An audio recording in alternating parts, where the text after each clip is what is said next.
chaps, tea time. It's a very beautiful sunny day here in the Pacific Northwest again. I have to tell you guys, we have been having record highs.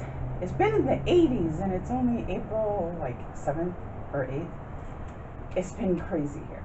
Crazy hot, but it's cool because of the fact that I'm getting older and the warm weather makes things hurt less, you know, when you're getting older. Okay, welcome to Coffee Talk. I'm Sue, and somebody just laughed at me. That's okay. I'm trying to get over my self-consciousness of talking outdoors while I'm doing these coffee chats. And I see a pizza crust that I threw out this morning for the birds, or the squirrels, and so I'm hoping I'll see one of them nibbling on that during my coffee talk. Usually I try to feature a different cup on each coffee talk, but this one is just my general me and Sasquatch cup. It's one you've seen before. So today I will feature one of my products from my store. Yes, I have an eBay store. Check out the link in the comment description box, something. Shameless self-promotion from Sue, but this stuff is good. It is called Gevalia Cafe Vanilla Latte. It's a two-step process. It has the espresso coffee K-cups, and then it has froth packets that you put in, and this stuff is like so good. I add artificial sweetener and some creamer to this stuff, and it just makes it even more of a creamy dream. So buy this from my store. It's a really great product, and I got a good deal, so I was able to pass a good deal along to you. So yeah, try it out. Check out the link to my store for other cool products too. I got a few good ones, seasonal items, and springtime, because I'm in the mood. It's such a sunny day, and we have a lot to go over today on Coffee Talk. I have a frog in my throat this morning. I'm sorry. And look, I'm trying to do the preppy thing too. It's so me. I'm trying to be more preppy and stuff. The look is me, is what I'm saying. So a lot of you guys have been asking about my mother. She was released from the hospital the other day, thankfully. She's home resting, and everybody knows if you're in the hospital, you will not get rest there. So it's always good when you're able to get back in your own home. You're able to rest in your own bed, have your own comforts of home. Hospitals are a terrible place. They're a terrible place. So yeah, thank you for everybody who's been passing along the well wishes from Mom. She appreciates it greatly. It brightens up her face when she hears you guys have sent along well wishes. And I thank you for that. And, you know, my friend Mo here from the channel, she checked up on me on Facebook because she hadn't heard from me for a minute. And so she was like, you know, hey girl, I just wanted to see how things were going. And I appreciate that, Mo. Thank you so much.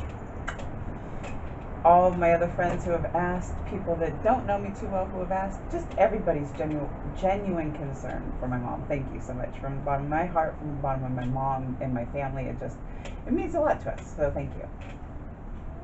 You know, positive energy and positive mindset, you know, goes a long ways. So what I wanted to talk to you, and it kind of goes along the lines of like a positive mindset and stuff. Like, you are your own destiny, like you are your own boss, and you control your life, you know. It kind of goes along with that. Well, I didn't want it to be all that serious either, but it was kind of a funny story that I wanted to share with you guys, but also a perseverance type of story. There was a time I had a really bad panic attack. There was many times, but the first one I had, I remember I was driving down the street, and my heart started beating really fast. I felt funny. I was blacking out, seeing stars. I thought I was having a heart attack. I had to pull over at 10 o'clock at night, go to this old lady's door, knock on her door. She was scared. She's like, you stay on the porch and I'll call an ambulance for you. Because she thought I was going to like do a home invasion or something. She was afraid her husband was out of town. I understand that. If somebody came at like late at night and knocked on my door, I'd be suspicious and scared too, you know.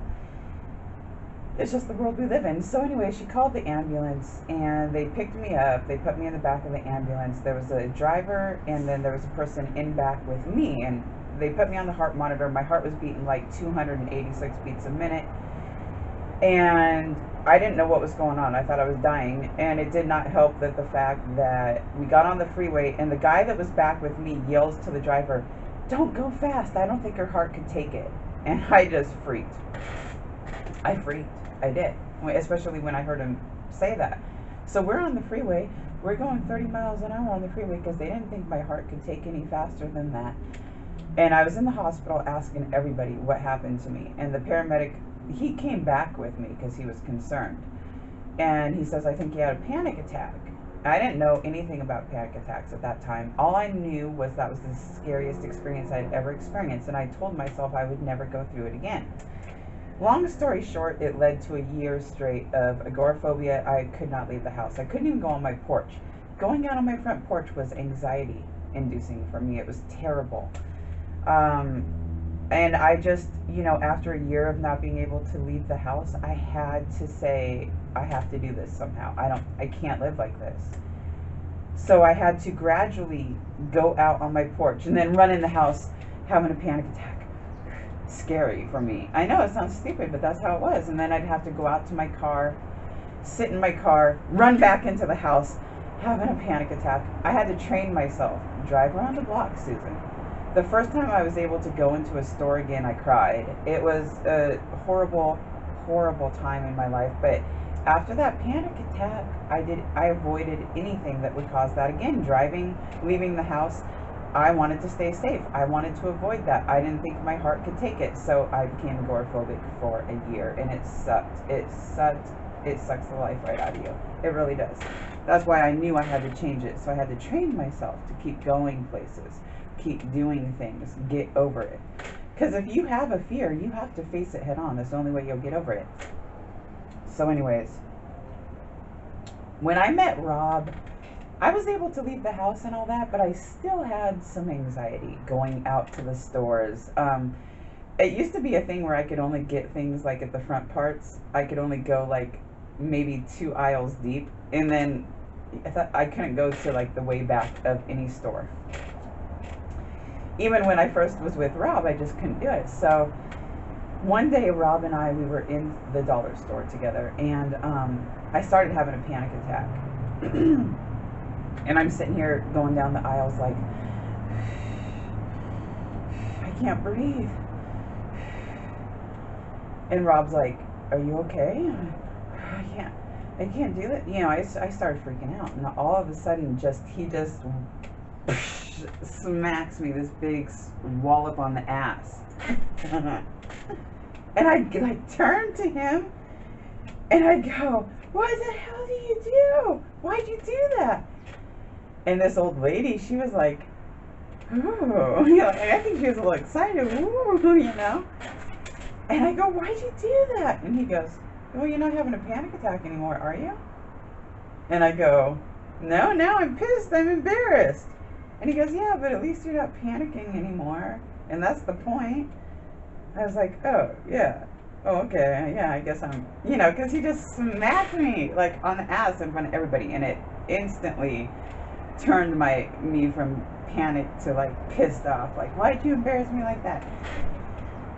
I thought that I was going to do that one for a funny story. And it is a funny story, but it also kind of had a deeper meaning, too, which is, like, you know, if you have a fear in life and you have to get over it, like if it's public speaking, it's something that you have to do, the only way you're going to get over it is to do it and realize it's not as bad as what you've put it in your mind to be. It's not, you know, it's like so many fears that we have, it's irrational. Like, we just have to face it to realize it's not as scary as what we put it in our mind. Like, our mind is our own worst enemy and our own best friend. So make sure it's your best friend instead of your worst enemy. You have control. You have control of your life, your destiny, your future, your dreams, everything. You are in control.